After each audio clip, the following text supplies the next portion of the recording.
that people who are endeavoring for self-realization, they study both the absolute truth and Maya.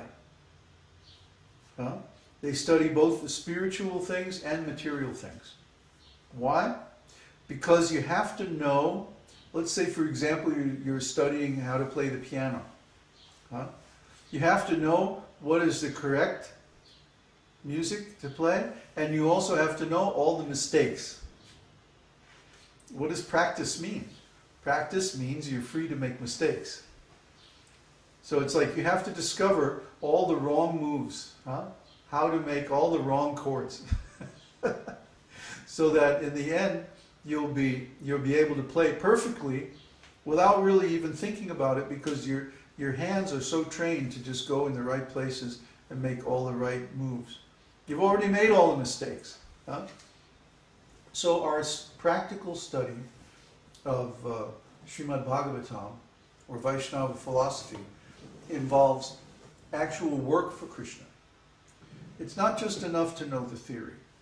Theory you can know by direct study, but indirect study shows you the practice.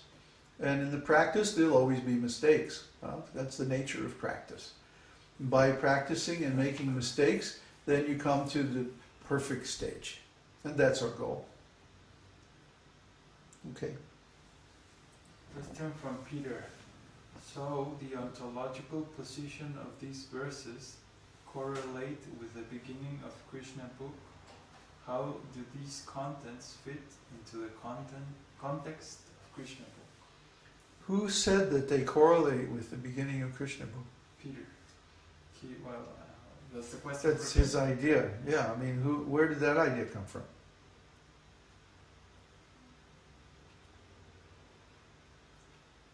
Good question. Yeah. No, these 4 verses are in the context of explaining how Lord Brahma came to self-realization.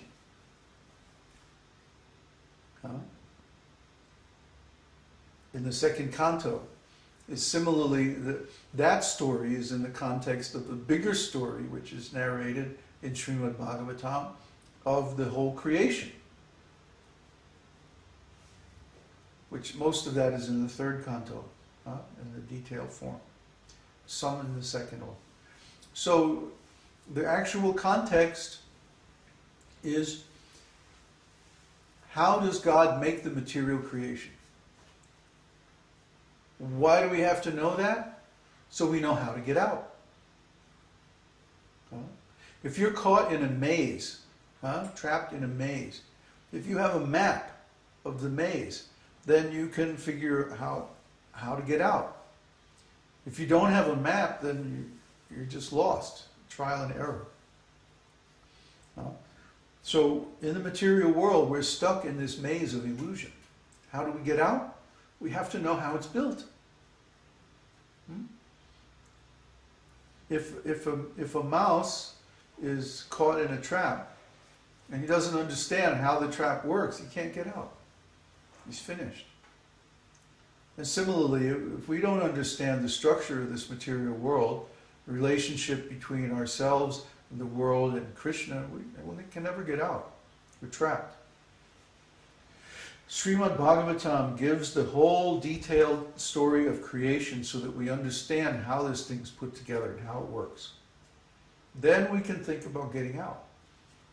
We can understand the right approach to take. Question from Bruce. That reflection which appears to be in darkness, is this a metaphor? Because there is no place where Krishna does not exist. So, was it true darkness, or was it the spiritual blindness of Lord Brahma? It's real darkness. His own darkness. It's real darkness. Matter is dark. Matter does not shine by its own light. Even the sun, the energy that is reflected in the sun's light is coming from somewhere else.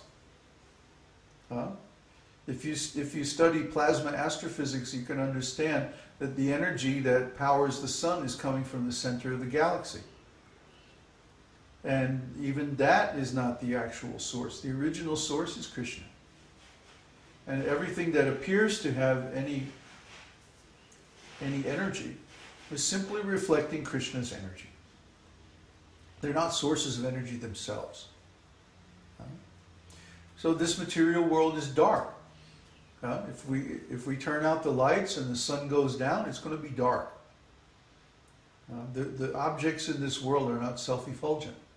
In the spiritual world they are. If we go to the spiritual world, everything is self-effulgent. There's no need for sunshine or moonlight or electricity. Krishna says right in Bhagavad Gita.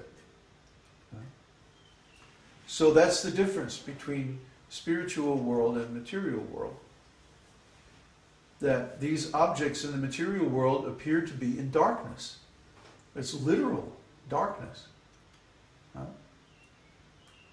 And we require some outside source of energy like the sun to shed light so that we can even see, to move around. Otherwise, we have no power to discern. Just like Brahmā, when he first appeared in his lotus flower, he couldn't see anything, couldn't understand anything. He didn't have a clue why he was there, what he was supposed to do. He needed a clue. That's why the Lord said, ta, pa.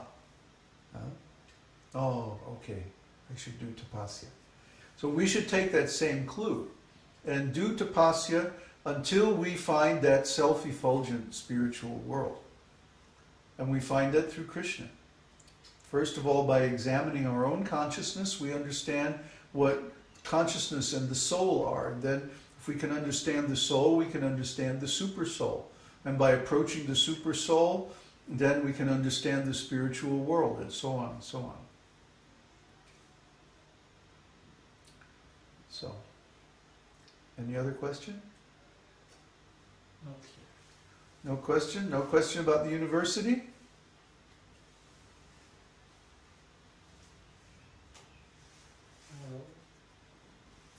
I had a question about catuḥ-śloki. Oh, catuḥ-śloki, okay. So in the second verse he says, "O Brahma, whatever appears to be of any value, if it is without relation to me, has no reality." So two different people, one of them may see something in relation to Krishna, the other person may not see it in relationship with Krishna. So then what can we say about the reality of that object? Is it subjective? Oh, reality is subjective. Just like I used the example so many times of two visitors to the temple. And one of them is looking at the deity and seeing Krishna. And the other one is looking at the deity and seeing a stone statue. So the perception is in their consciousness. And the value that they are experiencing in that perception is different depending on how they're looking. Just like we used to use that expression, that slogan, change your consciousness, change your world. So literally, the people with spiritual consciousness are in a different world. They see things differently. They understand relationships differently than a person in material consciousness. So naturally, their activities, their attitudes, and their responses to things that happen are also going to be different. And we see that devotees have a whole different attitude towards this material world and things that happen and like that. They have a much more tolerant attitude. And so that's because we see, well, there's all this material energy, but it doesn't seem to have a direct relationship with Krishna. We can only know its relationship to Krishna through our knowledge of Krishna, and that Krishna reveals. And then we can see how to engage it in Krishna's service properly. See? So that knowledge is key. Without that knowledge, all these things will seem to have no relation to Krishna at all. And we know that people in material consciousness feel this way. God is dead. Where is God? Oh, he's gone off somewhere in heaven and he doesn't care about us anymore. So we have to take care of ourselves. They're an illusion.